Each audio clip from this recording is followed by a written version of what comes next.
Good morning all of you. मैं अवनीश कुमार सिंह आज फिर से एक बार कक्षा 11 का हिंदी आरोह भाग 1 का जामुन का पेड़ कहानी का दूसरा भाग व्याख्या लेकर के उपस्थित हुआ हूँ।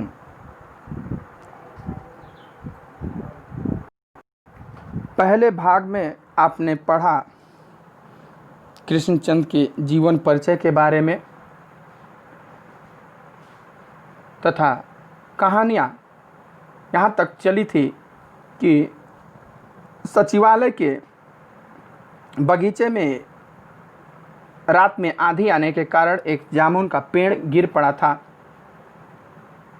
जिसके नीचे एक आदमी दबा हुआ था। जब सुबह माली ने देखा तो जाकर के दौड़ करके उसने चपरासी को बताया कि जामुन के पेड़ के नीचे एक आदमी दबा है। चपरासी दौड़ा दौड़ा क्लर्क के पास गया। क्लर्क सेक्रेटरी के पास, सुपरिटेंडेंट के पास गया। सुपरिटेंडेंट बाहर आया, देखा इतने में वहाँ काफ़ी भीड़ जमा हो गई थी, काफ़ी भीड़ इकट्ठा हो गई थी। भीड़ में सब लोग अपना अपना विचार रख रहे थे। कोई कह रहा था कि कितना बढ़िया जामुन का पेड़ फलदार था, तो कोई कह रहा था कि इसके फल बड़े रसदार होते थे। कोई कह रहा कि मैं तो मौसम में झोला भर भर करके घर ले जाता था और बच्चे मेरे बड़े चाव से खाते थे। बेचारा जामुन का पेड़। इतने में माली बोला कि भाई, इशारा करते हुए कि उसके नीचे वो आदमी जो दबा है उसका क्या होगा। सबने कहा हाँ यार, ये आदमी तो दबा हुआ है, आदमी को निकालने का प्रयास किया जाए। सभी वहाँ इकट्ठे हो गए। बोला कि अगर सब लोग सुपरिटेंडेंट साहब कहें तो सब लोग मिल करके इसको हटा दिया जाए। यह बातें चल रही थी तो उसमें तो कामचोर लोग होते कहते नहीं, इतना संभव नहीं है, इतना मोटा तना है, वो निकल पाएगा कि नहीं, पता नहीं वो आदमी जिंदा है भी कि नहीं। तो आदमी कराते हुए बोला कि नहीं भाई, मैं अभी जिंदा हूँ। जब सब लोग, अब कुछ युवक वहाँ, युवा जो तैयार था कि चलो अब इसको हटा दिया जाए, तो सेक्रेटरी बोला कि नहीं, जो सुपरिटेंडेंट था, कहा रुको, अभी मैं आता हूँ। वो गया अंडर सेक्रेटरी के पास, अंडर सेक्रेटरी गया डिप्टी सेक्रेटरी के पास, डिप्टी सेक्रेटरी ज्वाइंट सेक्रेटरी के पास, ज्वाइंट सेक्रेटरी चीफ सेक्रेटरी के पास, चीफ सेक्रेटरी मिनिस्टर के पास। मिनिस्टर ने उससे कुछ कहा, चीफ सेक्रेटरी से, चीफ सेक्रेटरी डिप्टी सेक्रेटरी से, ज्वाइंट सेक्रेटरी डिप्टी सेक्रेटरी से, डिप्टी सेक्रेटरी अंडर सेक्रेटरी से, अंडर सेक्रेटरी ने सुपरिटेंडेंट को आकर बात बताई। वह दौड़ा दौड़ा फाइल लेकर के आया। तब तक इधर लोग कुछ एकदम तैयार थे कि नहीं चलो हटा दिया जाए। तो कहा ठहरो, आधा दिन बीत चुका था कि हम लोग व्यापार विभाग से हैं और यह पेड़ का मामला है, तो चूँकि यह कृषि विभाग के अंतर्गत आएगा, मैं इस फाइल पे अर्जेंट मार्क करके इसको तुरंत भेज दे रहा हूँ। जैसे ही वहाँ से कोई आदेश आएगा हम लोग तुरंत इसको निकाल देंगे। यहाँ तक हम लोग पहले भाग में पढ़े थे। दूसरे दिन, यानी वह दिन अब बीत गया, एक दिन का काम खत्म। दूसरा दिन कृषि विभाग से उत्तर आया कि पेड़ व्यापार विभाग के लान में गिरा है, इसलिए इस पेड़ को हटवाने या न हटवाने की जिम्मेदारी व्यापार विभाग पर पड़ती है। देखिए सरकारी काम कितना टाल मटोल होता है, सभी अपनी जिम्मेदारियों से भागना चाहते हैं। वहाँ से क्या आया कि भाई ये पेड़ चूंकि व्यापार विभाग के लान में गिरा है तो ये उनका मामला है, जैसे मन के वैसे निपटे। यह उत्तर पढ़कर व्यापार विभाग को गुस्सा आ गया। उन्होंने फौरन लिखा कि पेड़ों को हटवाने या न हटवाने की जिम्मेदारी कृषि विभाग पर लागू होती है, व्यापार विभाग का इससे कोई संबंध नहीं है। तभी जिम्मेदारी कोई नहीं उठाना चाहता। जानिए, अभी अगर किसी सीमा सरहद पर अगर दो थानों के जो सीमा होता है उस सीमा पर अगर किसी व्यक्ति का हत्या हो जाता है या कोई केस हो जाता है, अपराध हो जाता है, तो दोनों थानों की पुलिस जो होती है वो कहेगा उनका मामला है, वो कहेगा उनका मामला है। जो थाना पहले पहुंचेगी वो उस लाश को उठा करके उस थाने के सीमा में डाल देगी, फिर वो आएगी तो वो उसमें डाल देगी। इस प्रकार से एक दूसरे का बोझ दूसरे पर टालने का प्रयास सरकारी विभाग में होता है। उसने कहा भाई देखिए ये तो आपकी जिम्मेदारी है, पेड़ ओड़ का मामला हम लोगों में नहीं है, हम लोग तो भाई राशन फासन ये तौल माप का है। दूसरे दिन भी फाइल चलती रही। शाम को जवाब आ गया, हम इस मामले को हॉर्टिकल्चर डिपार्टमेंट के हवाले कर रहे हैं। अब किसी विभाग से फिर जवाब आया कि चलो भाई इतनी तुम लोग जिद है, तो हम लोग इस मामले को किसको, हॉर्टिकल्चर यानी कि उद्यान विभाग, हॉर्टिकल्चर अर्थात उद्यान विभाग, एग्रीकल्चर कृषि विभाग, हॉर्टिकल्चर उद्यान विभाग क्या हवाले कर दिया, क्योंकि यह एक फलदार पेड़ का है मामला है और एग्रीकल्चर डिपार्टमेंट अनाज और खेती बाड़ी के मामलों को में फैसला करने का हकदार है। जामुन का पेड़ चूंकि एक फलदार पेड़ है, इसलिए यह पेड़ हॉर्टिकल्चर डिपार्टमेंट के अंतर्गत आता है। क्या भाई कृषि विभाग जो है कि अनाज और खेती बाड़ी से संबंधित फैसला करता है, लेकिन यह एक फलदार वृक्ष का मामला है, इसलिए इसका उद्यान विभाग से संबंध रखता है, तो इसको हम उद्यान विभाग को हम ट्रांसफर कर रहे हैं।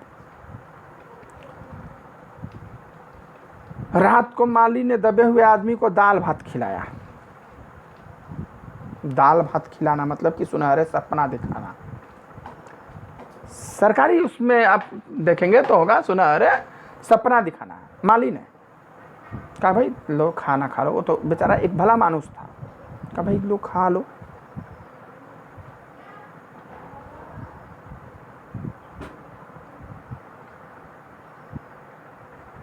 फाइल दूसरे दिन भी फाइल चलती रही। शाम को जवाब आ गया, इस मामले को हॉर्टिकल्चर डिपार्टमेंट के हवाले कर दिया गया।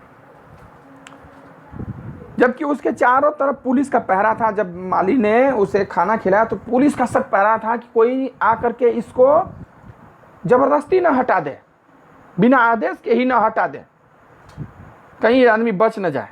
इतना मतलब उसके ऊपर पहरा लग गया कि कहीं कोई कानून को अपने हाथ में लेकर पेड़ को खुद से हटवाने की कोशिश न करे। मगर एक पुलिस कांस्टेबल को दया आ गई और उसने माली को दबे हुए आदमी को खाना खिलाने की इजाजत दे दी। मतलब कि उसके पास किसी को नहीं जाना है। तो उसमें एक पुलिस वाला भी दयावान था, ईमानदार था, उसे दया कर ठीक है जाओ खिला दो, हम नहीं बताएंगे। माली ने दबे हुए आदमी को से कहा कि तुम्हारी फाइल चल रही है, उम्मीद है कल तक फैसला हो जाएगा। यानी फाइल एक विभाग से दूसरे विभाग, एक टेबल से दूसरे टेबल तक आ रही है, जा रही है, उम्मीद है कि कल तक फैसला कुछ न कुछ हो जाएगा। दबा हुआ आदमी कुछ नहीं बोला। माली ने पेड़ के तने को ध्यान से देखकर कहा, अच्छा हुआ कि तना तुम्हारे कूल्हे पर गिरा है, अगर कमर पर गिरता तो रीढ़ की हड्डी टूट जाती। यानी इतना वजन पड़ा है, अभी तुम सही सलामत हो। कूल्हे यानी कि जो नितंब होता है, चूतड़ होता है, उसके ऊपर अगर रीढ़ की हड्डी कमर के बीचों बीच गिरती तो रीढ़ की हड्डी टूट जाती और तुम फिर उठ नहीं सकते थे। अगर रीढ़ की हड्डी टूट जाए तो व्यक्ति खड़ा नहीं हो सकता था। यानी कि कहा कि अभी शुक्र मनाओ कि तुम इतने अभी यहाँ शोषित नहीं हुए हो, चल फिर सकते हो। फिर भी आदमी कुछ नहीं बोला। माली ने फिर कहा, तुम्हारा यहाँ कोई वारिस है तो मुझे उसका अता पता बताओ, मैं उन्हें खबर देने की कोशिश करूँगा। कहा कि भाई अगर तुम्हारा कोई सगा संबंधी हो यहाँ पर तो उसका अता पता बताओ, मैं उन्हें खबर कर दूँगा, वो लोग आ जाएंगे। तो वो लोग आ जाएंगे तो भाई थोड़ा जल्दी तुम्हारा केस चलेगा, पैरवी होगा तो रुपया पैसा देते रहेंगे। नहीं तो लावारिस लाश की क्या गति होती है, लावारिस वो सब लोग जानते हैं।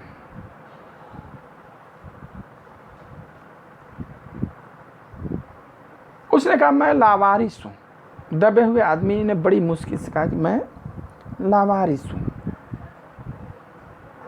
मालिक खेद प्रकट करता हुआ वहाँ से हट गया कि जब लावारिस ही हो भाई तो जब सरकारी काम जिस तरह से हो रहा है होने दो, जिसका वारिस होता है तो उसका तो काम जल्दी से होता ही नहीं है, लावारिस के क्या बात। तीसरे दिन हार्टिकल्चर डिपार्टमेंट से जवाब आ गया, बड़ा कड़ा जवाब था और व्यंग्यपूर्ण। हार्टिकल्चर डिपार्टमेंट से जवाब आया कि भाई देखिए, हार्टिकल्चर डिपार्टमेंट का सेक्रेटरी साहित्य प्रेमी आदमी जान पड़ता था। उसने लिखा था, आश्चर्य है कि इस समय जब हम पेड़ लगाओ स्कीम ऊंचे स्तर पर चला रहे हैं, हमारे देश में ऐसे सरकारी अफसर मौजूद हैं जो पेड़ों को काटने का सुझाव देते हैं, और वह भी एक फलदार पेड़ को, और वह भी जामुन के पेड़ को, जिसके फल जनता बड़े चाव से खाती है। हमारा विभाग किसी भी हालत में इस फलदार वृक्ष को काटने की इजाज़त नहीं दे सकता। देखिए, आदमी मर जाए कोई बात नहीं, क्या बताइए, बड़े शर्म की बात है। जहाँ पूरा देश वृक्ष लगाओ अभियान चला रहा है, वहाँ एक सरकारी विभाग वृक्ष को काटने का फाइल बढ़ा रहा है, और वो भी एक फलदार वृक्ष, वो भी जामुन का। हाँ, यानी जामुन का सिरका देखिए शुगर पेशेंट को दिया जाता है, पेट के लिए अमृत माना जाता है जामुन। कहते भाई कुछ भी हो, हमारा विभाग इस पेड़ को काटने की इजाजत नहीं दे सकता है, चाहे आदमी मर जाए चाहे कुछ। अरे पेड़ तो वैसे भी गिर गया है, खत्म हो गया, अब उसको काटना क्या रह गया है? अब क्या किया जाए? जब आ गया फाइल तो बोला हुआ कि भाई अब क्या किया जाए। इस पर एक मनचले ने कहा, अगर पेड़ काटा नहीं जा सकता तो इस आदमी को ही काट कर निकाल लिया जाए। कहा कि अगर पेड़ नहीं काट सकते तो इस आदमी को बीच से काट दो, आधा हिस्सा इधर निकल जाएगा, आधा हिस्सा उधर निकल जाएगा।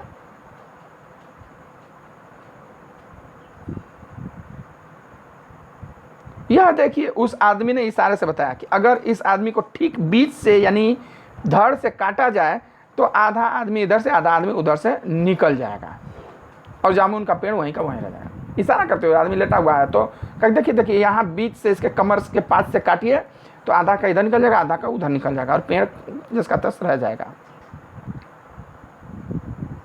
मगर इस तरह तो मैं मर जाऊंगा। दबे हुए आदमी ने आपत्ति प्रकट करते हुए कहा, भाई ऐसे तो मैं मर जाऊंगा। तो आपका लगभग यह भी ठीक कहता है यार, ये तो मर जाएगा उस तरीके से। तो आदमी को काटने वाली युक्ति प्रस्तुत करने वाले ने भरपूर विरोध किया। जो ये कहा कि इसको काट करके निकाला जाए तो उसने कहा कि अरे कैसा बात करते हैं, आप जानते नहीं है आजकल प्लास्टिक सर्जरी कितनी उन्नति कर चुकी है। हमारा देश मेडिकल साइंस में कितना उन्नति कर चुका है। मैं तो समझता हूँ अगर इस आदमी को बीच में से काट कर निकाल लिया जाए तो प्लास्टिक सर्जरी से धड़ के स्थान से इस आदमी को फिर से जोड़ा जा सकता है। वो तो सिल दिया जाएगा, भले आदमी जी बचे मर जाए चाहे कुछ हो जाए। ये व्यंग देखिए। इस बार फाइल को मेडिकल डिपार्टमेंट में भेज दिया गया। अब फाइल को मेडिकल डिपार्टमेंट में भेज गया कि अगर आदमी को काट दिया जाए तो आप बीच से जोड़ सकते हैं कि नहीं। मेडिकल डिपार्टमेंट चला गया। मेडिकल डिपार्टमेंट ने फौरन एक्शन लिया और जिस दिन फाइल उनके विभाग में पहुंची उसके दूसरे ही दिन उन्होंने अपने विभाग का सबसे योग्य प्लास्टिक सर्जन छानबीन के लिए भेज दिया। देखिए, आज फाइल गई तो दूसरे दिन जो सर्जन होता है प्लास्टिक सर्जरी करने वाला, उसको भेजा गया, जाके देखो भाई कहाँ से काटा जाए, कैसे काटा जाए कि उसको फिर जोड़ा जा सकता है कि नहीं। सर्जन ने दबे हुए आदमी को अच्छी तरह टटोल कर उसका स्वास्थ्य देखकर खून का दबाव देखा, नाड़ी की गति को परखा, दिल और फेफड़ों की जांच करके रिपोर्ट भेज दी कि इस आदमी का प्लास्टिक ऑपरेशन तो हो सकता है और ऑपरेशन सफल भी होगा, मगर आदमी मर जाएगा। मतलब उसका रक्तचाप देखा, हार्ट बीट देखा, बीपी देखा, सब कुछ देखा, नापा जोखा, तो कहा ठीक है आदमी काट के निकाला जा सकता है और सर्जरी भी इसकी हो जाएगी। सर्जरी सफल भी होगी लेकिन आदमी मर जाएगा। तो किस बात की सफलता भाई कि मतलब हम सील को उसको जोड़ सकते हैं। इसलिए फैसला भी रद्द कर दिया गया कि जब आदमी मरी जाएगा तो भाई क्या मतलब। रात को माली ने दबे हुए आदमी के मुंह में खिचड़ी डालते हुए उसे बताया कि अब मामला ऊपर चला गया है। फिर रात को बेचारा आया, पहले दिन तो दाल भात खिलाया, दूसरे दिन खिचड़ी लेकर के आया और कहा कि अब मामला ऊपर चला गया है। सुना है कि कल सेक्रेटरिएट के सारे सेक्रेटरियों की मीटिंग होगी, उसमें तुम्हारा केस रखा जाएगा। क्या मामला ऊपर चला गया, कल सचिवालय के सारे जो सचिव हैं सबकी मीटिंग होगी और उसमें आपका केस रखा जाएगा। उम्मीद है सब काम ठीक हो जाएगा। क्या कि उम्मीद है कि सब काम कल तक ठीक हो जाएगा। दबा हुआ आदमी एक आह भरकर धीरे से बोला, एक आह भरकर धीरे से बोला कि ये तो माना कि तगाफुल न करोगे, लेकिन खाक हो जाएंगे हम तुमको खबर होने तक। कहा कि ये तो माना कि तुम तगाफुल न करोगे, लेकिन खाक हो जाएंगे हम तुमको खबर होने तक। तगाफुल मीन्स सुस्ती, तगाफुल यानी कि उपेक्षा, मेरी उपेक्षा नहीं करोगे, लेकिन खाक हो जाएंगे यानी मिट्टी में मिल जाएंगे। जब तक तुमको खबर होगी तब तक हम मिट्टी में मिल जाएंगे, जब तक तुम्हारी खबर आएगी। यह सुनकर माली के मुंह से चंबे में उंगली तो जैसे मुंह एकदम अचानक मुंह खुला का खुला रह जाता है, या कुछ लोग आश्चर्य भाव से चकित होकर बोला, क्या तुम शायर हो? दबे हुए आदमी ने धीरे से सिर हिला दिया, हाँ जी। दूसरे दिन माली ने चपरासी को बताया, चपरासी ने कलर ने हेड कलर को। थोड़ी ही देर में सेक्रेटरिएट में यह अफवाह फैल गई कि दबा हुआ आदमी शायर है। माली तो अरे ये तो शायर है, कवि है। वो गया हेड कलर सुप्रिंटेंडेंट के पास, और पूरे सचिवालय में यह बात फैल गई कि वह आदमी तो कवि है, शायर है। लोगों का झुंड शायर को देखने के लिए इकट्ठा हो गया। लोगों का झुंड शायर को देखने के लिए इकट्ठा हो गया, उमड़ पड़ा। इसकी चर्चा शहर में भी फैल गई। शाम तक गली गली से शायर जमा होने शुरू हो गए। शाम तक जितने उस क्षेत्र के शायर, कवि, लेखक थे, सभी इकट्ठा हो गए। सेक्रेटरिएट का लान भांति भांति के कवियों से भर गया और दबे हुए आदमी के चारों ओर कवि सम्मेलन का सा वातावरण उत्पन्न हो गया। पूरा लान किससे भर गया? कवियों से भर गया। और वहां सभी अपनी अपनी दुआ, शेर, छंद इत्यादि कहने लगे, मानो कि कवि सम्मेलन वहां आयोजित हो गया। सेक्रेटरिएट के कई क्लर्क और अंडर सेक्रेटरी तक, जिन्हें साहित्य और कविता से लगाव था, रुक गए। जो लोग थोड़े से साहित्य में या कविता में रुचि लेते थे वो भी रुक गए भाई।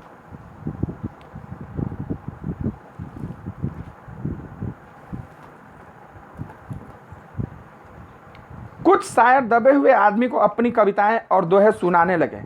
कई क्लर्क उसको अपनी कविता पर आलोचना करने को मजबूर करने लगे।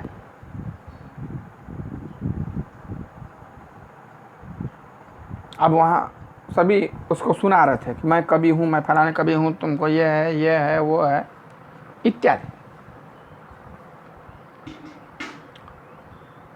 चलिए अब आज के लिए इतना ही।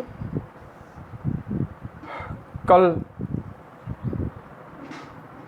यानी कि अब अगले भाग में, तीसरे भाग में आगे की कहानी पढ़ेंगे हम लोग,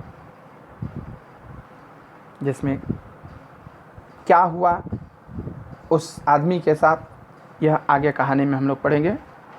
आपको इस वीडियो में अगर कोई भी समस्या या परेशानी हो तो आप मुझे कमेंट करके या फ़ोन करके बता सकते हैं। 9450460943 पर आप कॉल कर सकते हैं। अगर वीडियो अच्छा लगे तो आप लाइक, शेयर और कमेंट ज़रूर करें। धन्यवाद।